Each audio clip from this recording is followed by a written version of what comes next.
1400 سال پہلے ایک شخص کا رمضان ہمارے جیسا نہیں تھا۔ وہ بہت سادہ تھا لیکن طاقت اور سکون سے بھرا ہوا تھا۔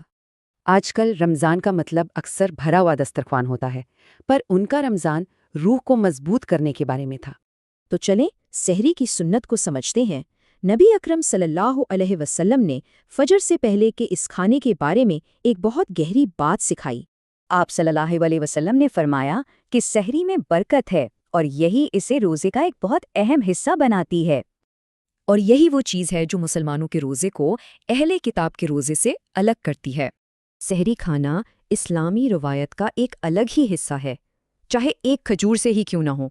سحری کے وقت میں بھی ایک خاص بات تھی۔ آپ صلی اللہ علیہ وسلم اپنے سحری کو فجر کے بالکل قریب تک لے جاتے تھے۔ اس سے پتہ چلتا ہے کہ سحری کو آخری ممکنہ وقت میں کھانا افضل سمجھا جاتا تھا۔ اور ان کی سحری کیسی تھی؟ بہت سادہ، مقصد پیٹ بھرنا نہیں بلکہ جسم کو طاقت دینا تھا۔ اکثر تو سحری میں صرف کھجوریں اور پانی ہوتا تھا جو دن بھر توانائی کے لیے کافی تھا۔ اب آتے ہیں افطار کی طرف۔ روزہ کھولنے کا طریقہ بھی اتنا ہی سوچا سمجھا تھا۔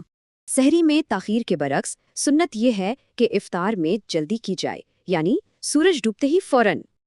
آپ صلی اللہ علیہ وآلہ وسلم کا افطار بھی سادہ، پاک اور بابرکت تھا۔ نماز سے پہلے کھجور یا پانی سے روزہ کھولا جاتا تھا۔ ذرا سوچیں، آج ہمارے دسترخوان پکوڑوں، شربتوں اور نہ جانے کیا کیا چیزوں سے بھرے ہوتے ہیں۔ یہ بات نبی صلی اللہ علیہ وسلم کے گھر کی سادگی اور عاجزی کو بہترین طریقے سے ظاہر کرتی ہے۔ لیکن سب سے بڑی بات، رمضان صرف کھانے پینے سے رکنے کا نام نہیں ہے۔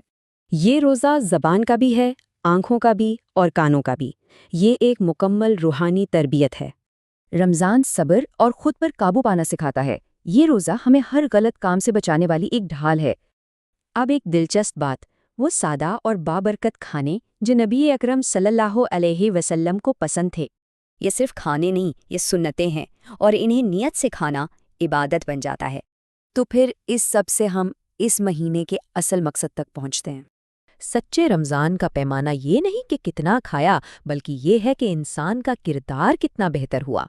تو سوال یہ ہے کہ کیا ہم رواجوں والا رمضان گزار رہے ہیں یا نبی اکرم صلی اللہ علیہ والا رمضان؟